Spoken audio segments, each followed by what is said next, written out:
8 अक्टूबर को भी इंतखाबात नहीं होंगे। राना सनाउल्लाह ने हुकूमत की अगली चाल से खुद ही पर्दा उठा दिया। राना सनाउल्लाह का कहना है कि इमरान खान ने यही रवैया रखा तो हो सकता है 8 अक्टूबर को भी इंतखाबात ना हो। उन्होंने कहा कि हम तो कहते हैं सुप्रीम कोर्ट पूरी पार्लियामेंट को बुलाकर नाअहल कर दे। अगर पार्लियामेंट ने इंतखाबात के लिए पैसे देने का बिल मुस्तरद कर दिया तो फंड्स जारी नहीं होंगे। इमरान खान बैठकर सियासतदानों की तरह बात करे तो मामला सुलझ सकते हैं। वो बात करते तो कुछ न कुछ हो जाता। इमरान खान का रवैया मान लिया जाए तो कल कोई भी पार्टी असेंबली तहलील करके इंतखाबात का मुतालबा करेगी।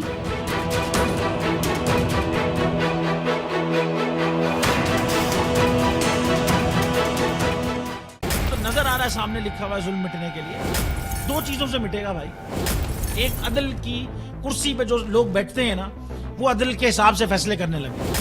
दूसरा कौम निकल खड़ेगी उस जुल्म के खिलाफ, तो जुल्म खत्म हो जाएगा। या इन दोनों में से कोई एक चीज हो जाए या दोनों हो जाए।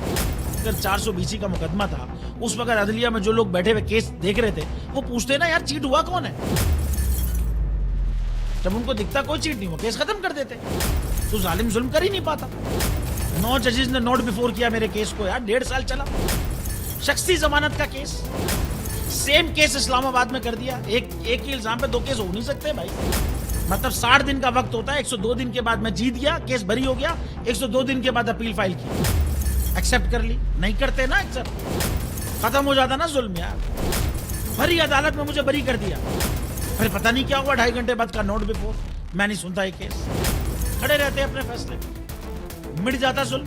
अल्लाह ताला ने बिठाया इस इन कुर्सियों पे इनको यार, ये अल्लाह ताला की तरफ से फैसले करते हैं।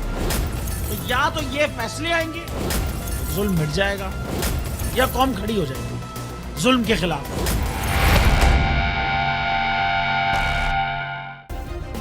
सब्सक्राइब करें और बेल दबाएं ताकि कोई खबर रह न जाए।